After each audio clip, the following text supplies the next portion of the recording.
존경하는 국민 여러분, 메르스로 31분의 아까운 목숨이 우리 곁을 떠났습니다. 대통령은 그 가족들을 위해 아무런 위로와 사과의 말도 하지 않았습니다. 어제 대통령은 메르스와 가뭄으로 고통받는 국민들을 외면한 채 한국 정치를 악성 전염병에 감염시켜버렸습니다.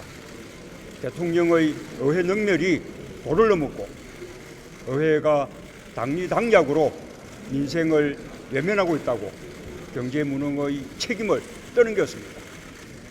국회법 개정안이 국가의 위기를 초래하고 상권 분립의 원칙을 훼손한다고 적반하장의 태도를 보였습니다.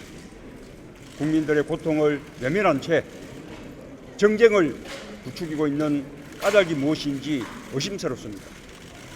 국민 여러분, 지난 한 달 국민이 메르스와 사투를 벌이고 있는 동안 정부와 대통령은 국민 곁에 없었습니다. 기폭 대응과 비밀주의로 국민의 혼란만 가중시켰습니다. 정부의 컨트롤 타워는 작동되지 않았습니다. 그 결과 소중한 국민들을 잃었습니다. 부모의 임종을 곁에서 지켜볼 수도 제대로 된 장례를 치를 수도 없었습니다. 정부의 무능이 사람도리도 못하게 만들었습니다.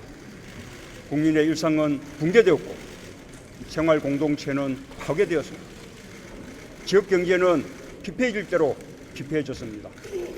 이것만으로도 대통령이 국민들에게 사과해야 할 이유는 충분합니다. 야당은 그동안 국가적 위기 앞에 정치권이 힘을 모으자고 호소해 왔습니다. 초당적 협력을 누누이 약속했고 지방정부와 머리를 맞대고 문제 해결에 적극적으로 나섰습니다. 정쟁을 피하기 위해 국회법도 국회의장의 중재를 받아들이는 대승적 결단을 하였습니다. 그러면서 대통령이 제발 직접 나서서 국민들을 지켜달라고 호소했지만 돌아온 답변은 대통령의 정쟁 선언이었습니다.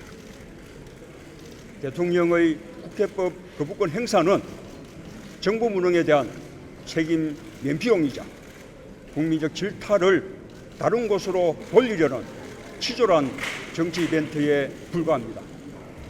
그렇다고 해서 본질이 바뀌지는 않습니다. 박근혜 정부는 국민의 생명과 안전을 지키는데 완벽하게 실패했습니다. 국가가 지켜주지 않는 국민들이 이제는 더 이상 나와서는 안 됩니다. 대통령의 진심 어린 사과가 현실을 바로잡는 출발점입니다.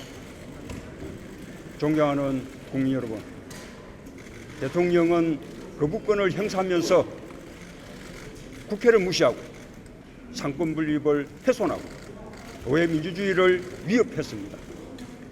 물론 거부권은 대통령의 고유 권한입니다. 하지만 부득이 하게 되는 경우에도 예의 바르고 정중하게 해야 합니다. 위헌 소지가 있으니 다시 검토해 주십시오 라는 것이 대통령이 취해야 할 태도입니다. 박근혜 대통령은 그렇게 하는 대신 국회를 능멸하고 모욕했습니다. 배신이니 심판이니 온갖 거친 단어를 다 동원했습니다. 할 수만 있다면 국회를 해산해버리고 싶다는 태도였습니다. 정작 국민들로부터 심판받아야 할 사람은 대통령 자신입니다. 대통령은 국회와 국민을 향한 도끼 어린 말을 반성하고 사과해야 합니다. 존경하는 국민 여러분, 헌법 아래에 법률이 있고 법률 아래에 시행령이 있습니다. 국회법을 개정한 이유는 이런 헌정 질서를 분명하게 하기 위해서입니다. 박근혜 대통령이 의원 시절 두 차례나 국회법 개정을 발의한 이유도 다르지 않을 것입니다. 법률을 무시하고 시행령으로 대통령이 마음대로 하겠다는 것은 행정 독재적 발상입니다. 그 피해는 고스란히 국민에게 돌아갑니다. 이명박 박근혜 정부 들어 하위법인 행정 시행령과 시행규칙이 상위법을 무력화시킨 사례가 너무나 많고 그 결과는 참담합니다.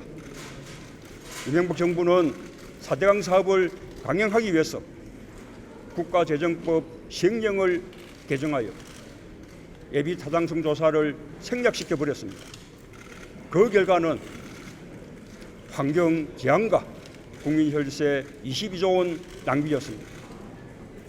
박근혜 정부는 유아교육법, 영유아보육법, 지방교육재정교부금법 등의 시행령을 개정해서 누리과정 예산에 대한 국가 책임을 교육청으로 떠넘겼습니다. 보육에 대한 국가 책임을 방기한 결과 보육대란이 연속해서 발생하고 학부모들의 불안은 가시지 않고 있습니다. FDA 지원 특별법에 따라 지급되는 직불금 규모를 농식품부가 고시를 통해 대폭 삭감한 것도 법 위에 군림하는 시행령의 일례입니다. 그 결과 농민들의 삶은 더욱 힘들어졌습니다. 이렇게 행정부가 법의 취지를 훼손하고 법 위에 군림하는 것은 국회의 입법권에 대한 정면 도전입니다. 상권 분립의 헌법 정신을 유린하는 것입니다. 결코 용납할 수 없습니다. 존경하는 국민 여러분, 박근혜 대통령은 거짓말까지 동원하여 정부의 무능을 국회와 야당에게 뒤집어 씌웠습니다. 대통령은 민생 법안을 통과시켜주지 않아 경제가 어렵다고 국회 탓을 합니다. 그러나 이는 국민을 속이는 끔찍한 거짓말입니다. 지금 새누리당이 소위 경제 활성화법으로 제안한 법안이 대략 30개입니다. 그 중에서 21개는 이미 국회를 통과했고 2개는 곧 처리를 앞두고 있습니다. 몇 개 안 남은 법안 중 2개는 정부 여당의 내부 의견으로 처리를 못하고 있는 것입니다. 우리 당이 확실히 반대하고 있는 법안은 교육환경 훼손과 재벌 특혜, 의료 영리화를 목적으로 하는 반민생 법안들입니다. 학교 앞에 호텔 짓는 것이 민생 법안입니까? 학교 앞에 땅 가진 특정 재벌을 위한 법안 아닙니까? 서비스산업발전 기본법 같은 경우에는 지난 3월 청와대 회동에서 박근혜 대통령과 여야 대표가 의료 영리화 부분을 제외하고 처리하기로 합의했습니다. 정부 여당이 아직까지 그 약속을 안 지켜 처리되지 않고 있는 법안입니다. 오히려 우리 당은 민생과 경제를 위해 초당적인 협력을 아끼지 않았습니다. 대통령은 2013년 국회 시정연설에서 외국인 투자 촉진법 개정안이 통과되면 1만 4천여 개의 일자리가 창출된다고 했습니다. 우리 당은 공정거래법의 큰 원칙을 양보하면서 처리에 협조했습니다. 그러나 지난 3월까지 고작 170여 개의 직접 일자리밖에 창출되지 못했습니다. 이런 법안들이 가짜 민생 법안 아니고 무엇입니까? 국민연금 개혁이 고착되어서 무산될 위기에 처했을 때 공무원들을 직접 설득해 결국 양보를 받아내고 합의 처리를 이끌어낸 것도 우리 당입니다. 메르스 대책을 주도적으로 제시하고 맞춤형 추경 편성에 대한 입장을 먼저 내놓은 것도 우리 당입니다. 국민은 문흥 대통령에게 이제 남은 것은 오직 남 탓밖에 없다는 것을 확인했습니다. 하지만 남 탓으로 무능을 숨길 수는 없습니다. 존경하는 국민 여러분, 대통령에게 어려운 국민의 삶은 안중에도 없습니다. 국민은 지금 메르스와 싸우고 가뭄과 싸우고 민생고와 싸우고 있습니다. 하지만 대통령은 국회와 싸우고 국민과 싸우고 있습니다. 명백한 직무유기이며 무책임의 극치입니다. 지금이라도 대통령은 국민의 생명, 안전을 지키고 민생을 살리는 데 전력해야 합니다. 국민의 걱정거리가 아니라 국민의 걱정을 들어주는 대통령이 되어야 합니다. 그렇지 않으면 국민이 대통령과 싸울 수밖에 없다는 것을 엄중하게 경고합니다. 여당인 새누리당의 책임도 큽니다.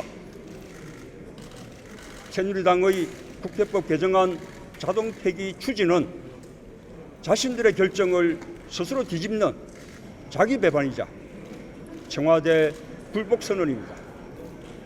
여야 합의 사항을 뒤엎으면서 국회의 존재 가치를 부정하고 대통령의 뜻에만 따르겠다면 상권 분립과 의회 민주주의는 불가능합니다. 새누리당은 입법부의 권능을 포기하고 행정부의 무릎을 꿇고 말았습니다. 이제 대한민국의 입법부에는 야당만이 남았고 상권 분립을 지켜야 하는 절체절명의 상황에 놓였습니다. 새누리당에 요구합니다. 복종해야 할 대상은 대통령이 아니라 국민입니다. 국민의 대표기관인 국회의 책무를 다하는 것이 국민에 대한 도리입니다. 국회법은 국회 본회의에 즉각 제의하고 의결에 성실히 임해야 합니다. 국민 여러분께 호소드립니다. 대통령의 말대로 정치적 책임을 물을 수 있는 것은 오직 국민뿐입니다. 정부의 무능과 무책임에 책임을 물어주십시오. 국회를 무시하는 대통령의 불통과 독선을 심판해 주십시오. 우리 당에 힘을 주십시오. 우리 당은 피폐해진 국민의 삶을 지키고 추락한 의회 민주주의를 살리기 위해 단호히 맞서겠습니다. 감사합니다.